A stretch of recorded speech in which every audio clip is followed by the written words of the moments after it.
and the saddest week of most Americans' lives, quite frankly. This is going to be our Pearl Harbor moment, our 9/11 moment, only it's not going to be localized. It's going to be happening all over the country, and I want America to understand that. But I would like to begin by announcing some important developments in our war against the Chinese virus.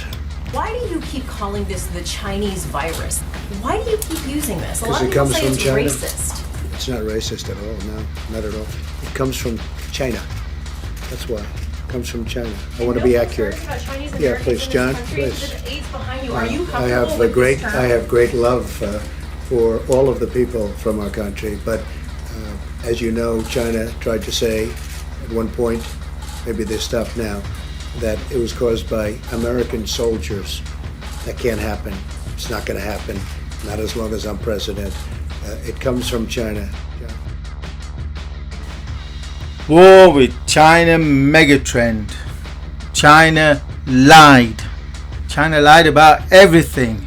Number of infected, number of deaths that were likely more than 5 times that which they reported to the world.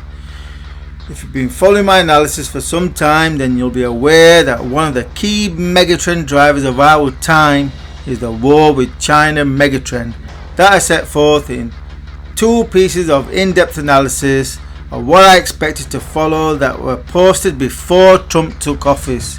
A trend that remains firmly in progress, encompassing trade, economic, cyber, market, corporate, territory, military and ultimately nuclear, towards which the coronavirus crisis will act as an accelerant of, as I was stating over a month ago, that the US is about to experience will be September 11 times 10, and which is, as the US increasingly enters the coronavirus storm, government officials will start issuing warnings of a Pearl Harbor moment, September 11th, as the Surgeon General Jerome Adams warned recently.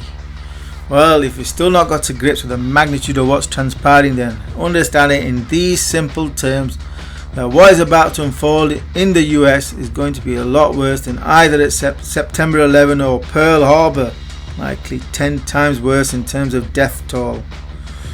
We all know what the consequences of September 11th and Pearl Harbor were.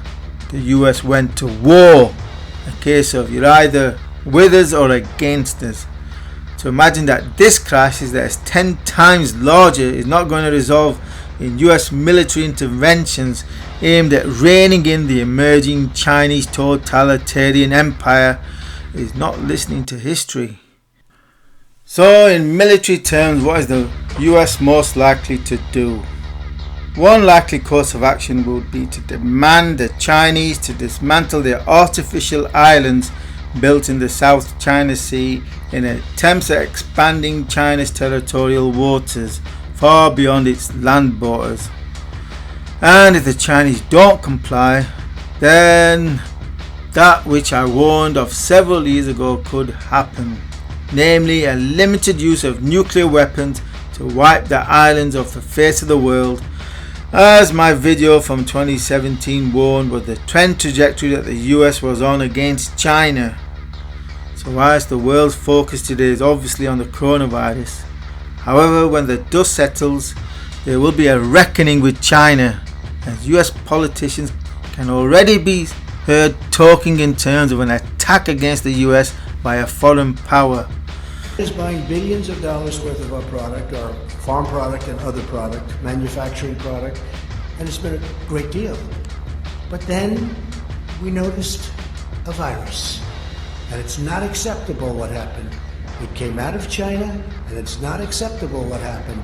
And now what we're doing, Jim, is we're finding out how it came out. Different forms. You know, you've heard all different things. You've heard 3 or 4 different concepts as to how it came out.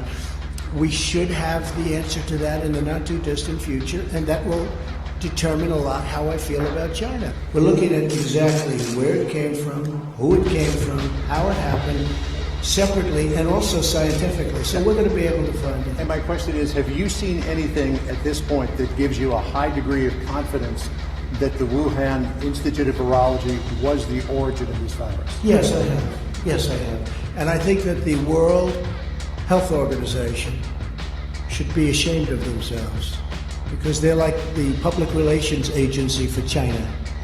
And this country pays them almost $500 million a year, and China pays them $38 million a year. And whether it's a lot or more, it doesn't matter. It's still, they shouldn't be making excuses when people make horrible mistakes, especially mistakes that are causing hundreds of thousands of people around the world to die. I think the World Health Organization should be ashamed of themselves. I missed in the interruption. Are you suggesting that maybe you have some evidence that this was not a naturally occurring virus? We're going to see what it is. You're talking about the virus and Correct. where it came from? Yeah. No, we're going to see where it is. We're going to see where it comes from. And, look, you know every theory. You had the theory from the lab, you had the theory from many different, the bats, the type of bat, and the bat is 40 miles away, so it couldn't have been here, and it couldn't have been there. And there's a lot of theories. But, yeah, we have people looking at it very, very strongly. Scientific people, intelligence people, and others. And what gives and we're going to put it all together, and I think we're going to have a very good answer eventually. And what gives you And China might even tell us. China may tell us.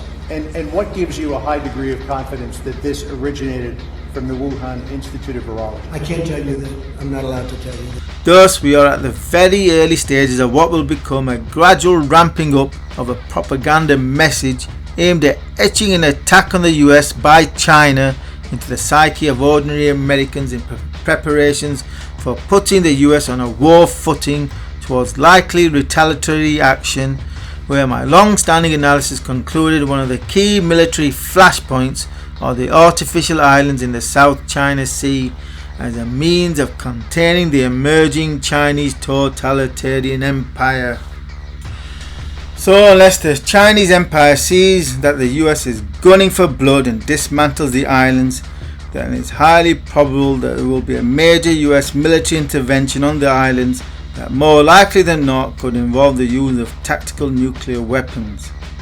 Those that say it could never happen need to read my original two in-depth pieces of analysis that warn of the trend trajectory from first a trade war to a tech war to a cyber war, then economic warfare, much of which has come to pass over the past 3 to 4 years, and thus the trend trajectory is firmly towards an outright military conflict which includes the use of nuclear weapons.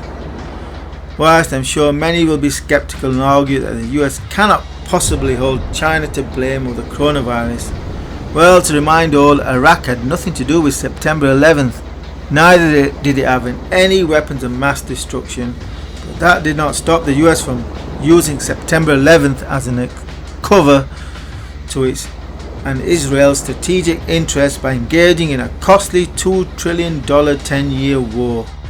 Whilst today China poses a real threat to the United States global empire, so to imagine that the coronavirus catastrophe will not be used to US strategic advantage is not appreciating the fact that only the most ruthless empires tend to survive, else they are soon replaced by emerging empires.